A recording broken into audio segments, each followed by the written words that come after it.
Okay, imagine a war that was over in just 4 days, but its effects, well, we're still feeling them today. That's the Gulf War. It was short, it was fast, but it completely changed the world. So let's get into it. Yeah, that's the big question, right? 100 hours. That's all the time the ground war took. It's barely a long weekend. So how on earth could something that short have such a massive, long-lasting impact? Well, that's exactly what we're here to break down. All right, so let's start right at the beginning. It all kicked off with one single event that drew a line in the sand and basically dared the rest of the world to cross it. So picture this. It's August 1990. Iraq's huge army just storms into its tiny, super-rich neighbor, Kuwait. Boom. The takeover was shockingly fast. The rest of the world immediately reacted. The United Nations stepped in and laid down the law, giving Iraq a clear deadline. You have until January 15, 1991 to get out of Kuwait, or else. So you're probably wondering, why did Iraq's leader, Saddam Hussein, do this? Well, he gave a few official reasons. First, he accused Kuwait of slant drilling. It's kind of like sticking a straw under a fence to steal your neighbor's milkshake. He also argued that historically, Kuwait was really just a part of Iraq. But the real reason? It was all about money and power. Taking Kuwait meant controlling its massive oil fields, which would give Iraq huge power over the world's oil supply. As you can imagine, this invasion did not go unnoticed.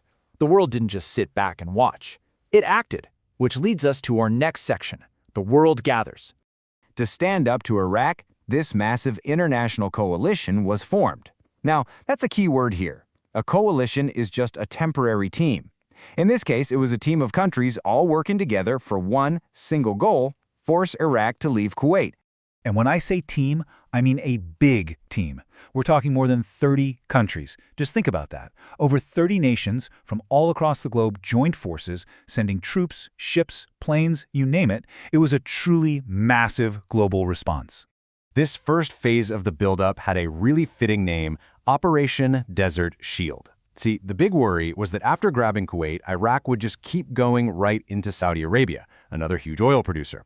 So the coalition sent hundreds of thousands of troops into the desert to form a defensive shield, basically drawing a new line and getting ready for the war that was looking more and more inevitable. So that UN deadline? It came and it went, and Iraq didn't move. So the mission flipped. Operation Desert Shield, the defense, became Operation Desert Storm, the attack. The shield was down, and the storm was about to begin. This is what became known as the 100-hour war. Now, the coalition didn't just charge in. They had a clear plan, a 1-2 punch. Step 1, a relentless air campaign. For weeks, they bombed Iraqi military targets from the sky to weaken them. And only after that was done would they launch Step 2, the ground assault. And this is where the story gets really interesting, because technology completely changed the game here. The gear the coalition brought with them was like something out of a movie at the time, and it was about to change how wars were fought forever. I mean, the technology gap was just enormous. The coalition had these M1 Abrams tanks, absolute beasts that were faster and more accurate than anything Iraq had. On the other side were older Soviet-era tanks that just couldn't compete. And then there was navigation. The coalition used the brand new GPS system to know exactly where they were in the empty desert. The Iraqi army, they were trying to find their way with paper maps. And the list just goes on. There were stealth fighters that were basically invisible to radar. There were laser-guided smart bombs that could hit tiny targets from miles away. There were night vision goggles that let soldiers own the darkness. And there were Patriot missiles that could shoot enemy missiles out of the sky. The technological advantage was just overwhelming. So after weeks of getting pounded from the air, the ground invasion finally kicked off. And what happened next shocked everyone. The entire ground war was over in just 100 hours. 4 days, that's it. The Iraqi army, which was one of the biggest in the world, was so worn down by the air campaign and so outmatched by technology that it basically just collapsed. So the fighting was over in a flash, but the story wasn't. Because what we saw next were two completely opposite scenes: pure joy in a liberated city, and a horrifying act of destruction that scarred the earth itself. As they retreated from Kuwait, the Iraqi army was ordered to do something truly awful. They set the country's oil wells on fire. Not just a few, but more than 600 of them. It was an act of environmental warfare on a scale that no one had ever seen before. The result was an absolute nightmare. This quote says it all. Thick black smoke covered the sky and blocked out the sun for many months. The sky literally went dark in the middle of the day from a thick, toxic cloud that was suffocating the entire region. I mean, just look at the scale of this. It took expert crews from all over the world almost a full year to put out all those fires. The damage to the air, the land, and the sea was catastrophic. And even today, it's considered one of the worst man-made environmental disasters in history. And beyond the environment, you have to talk about the human cost. For the coalition, casualties were surprisingly low, thanks to their tech and medical support.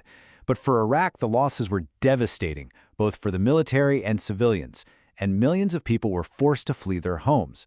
And for the coalition veterans, the war didn't just end when they came home. Many later suffered from a mysterious set of symptoms called Gulf War Syndrome, a hidden, painful cost of the conflict. So what's the big takeaway here? The Gulf War wasn't just some historical footnote. It was a massive turning point. It's a war that changed everything. You can really boil its legacy down to 5 main things. 1, it proved that whoever controls the air controls the war. 2, it introduced 24/7 live war coverage to our TVs for the first time.